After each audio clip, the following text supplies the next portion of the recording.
Is it hard to be environmentally conscious when you're on the road? It is tricky, and people will look at you funny when you're burying little piles of compost here and there and wonder what in the world you're doing. Do you get compost from the bus? I do. Yeah. I do. I can't keep up with everybody, but I do keep a little compost, and I will dig holes in the soil in appropriate places and bury it on the road. When you're looking for a place to compost on the side of the road, let's say you're going from Atlanta to Birmingham. Yeah. What makes you say, stop the bus? Well, I don't stop the bus for it. It'll be like if we're in an area where I see like a little wooded area where the soil looks soft and easy to dig a hole into, then that's very appealing. How far deep does it have to go? I probably could dig it deeper. I don't have a home compost because I live where there's a lot of bears and wildlife, and I don't want to invite them into town because it's kind of where between the wilderness and town, so I feel like it would be like luring them into town. So I donate it to my other friends' composts. I freeze it so it doesn't get smelly in a huge glass 3-gallon thing, and then I'll bring it to my friend who has a pig farm, or there's a restaurant right in town that also has a pig farm, and they'll feed them anything. Right. So, yeah, Gregory Alan Isikoff is a great songwriter friend of mine, and I bring a lot of my compost to his house because he has a farm. Right. And he loves it because it helps his incredible organic garden. You care about the environment, so in your own home, what kind of things do you do? Try not to use very much light, I guess. Don't flush, if it's mellow, let it yellow. If it's yellow, let it mellow. If it's mellow? If it's mellow, brush it down. I'm not coming to your house. If it's yellow, let it mellow. If it's brown, flush it down. Yeah. What is the secret to playing the saw? Listening, like any instrument, and feeling the note in your thumb is part of it. And you feel the note in your thumb? You kind of feel the way that it resonates. So I'll give you a tutorial. Step 1, you let it fall to a 45-degree angle before you apply any pressure. Okay. By bracing it with your knees. Step 2, you bend up with your left hand to create a little bit of an S curve. And let me get the bow out. Step 3, you bow in the middle of the S, because that's where the most tension is. Oh, wow. And as you get higher, it shortens the frequency up here. But is it all just frequency, or can you be out of tune when you're playing? Well, you can definitely be out of tune. Really? So you're playing actual notes? You're playing notes, though? Yeah, I like to play notes. Some people just use it as like an ambiance, like whoa. Like if I wanted to hear a G. God. Well, let's think. Can you sing me a G? G. G.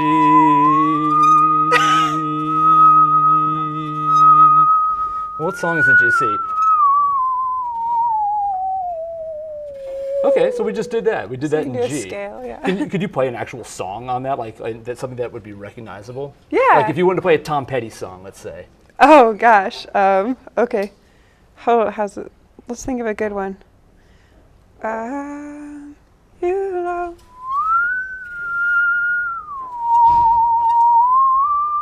Man, that's not. That was Wildflowers. Yeah, I was trying for that. That's my favorite Tom Petty song. Mine too. Does it get tiresome on there, or is it pretty easy to hold? Well, it's the only time having a double jointed thumb has ever been advantageous because it just like locks into place. Some people have thumbs that kind of pop around. Right. But if you don't have that going on, you can get a piece of wood with a slit cut in it, and then you brace it that way. And then it keeps because that is part of it. People are always like, my thumb, because it takes a lot of strength. It looks like it. But That's then what you can't feel the note as much, I feel like, if you're holding a piece of wood. To feel the vibration. Mm-hmm. Can I put my thumb there and you play? Yeah, you want to try? Yeah. So like that. Now bend down. And come back. Yeah. All right. And all of your like nervous leg movement. Wrist is literally already locked up. Oh, sorry. No.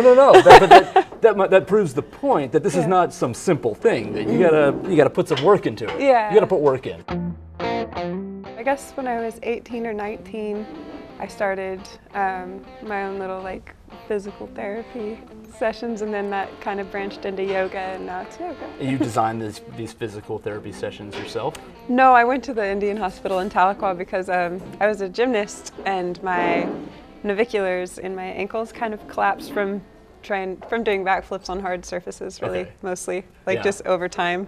All my brothers and sisters and I would like dare each other to flip off things and stuff. It never ends well. It's not really good for your ankles, it turns out. Yeah, in the long run. So, yeah.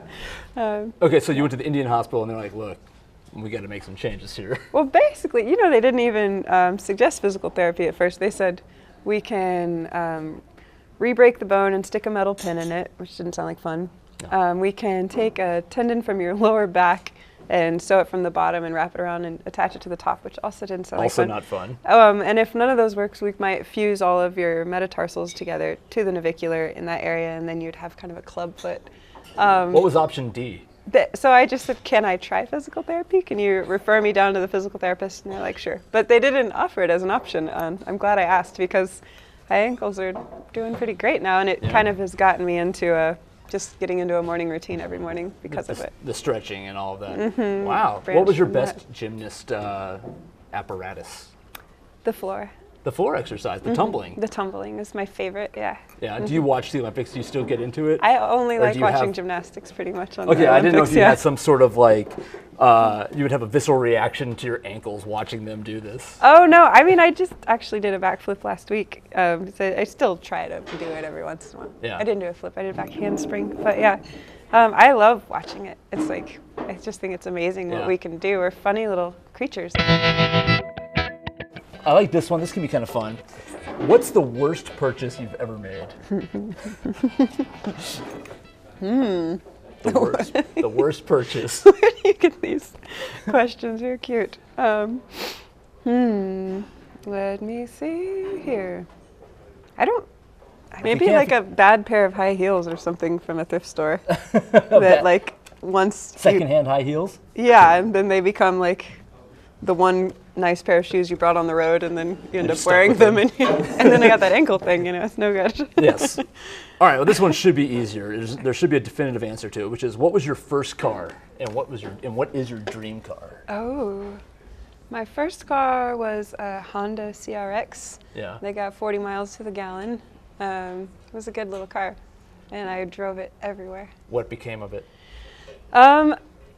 Just a belt broke, and so I parked it by the side of the highway, and while I was gone, I think somebody mistook it for somebody else's car and dropped a bunch of big rocks into the windshield and the windows, and the repair work would have cost like twice as much as the car itself, so that was the end of the little Honda CRX. The poor thing, you left it on the side of the road and somebody dumped rocks through the windshield. It was very odd, yeah. They must have thought it was someone else. I felt silly for not being sure that the car was moved sooner. No. Yeah, but that was the end of the White Rabbit. Okay, if you had a dream car, if you could have anything, if I dropped a bucket of money and said you have to spend it on a car, okay, what would you get? I would get a car that... good first step, yeah. I would get a car, yeah, that runs that is completely sustainable. Do you think we're going to get to that point? I do. I think that if a worm can turn into a butterfly, then there's a lot more possible than we've tapped into. If something that just crawls along the ground suddenly can sprout wings and fly, then there's a lot of potential, as long as greed isn't involved. I think greed is an inhibitor of great creativity. If it's mellow like yellow.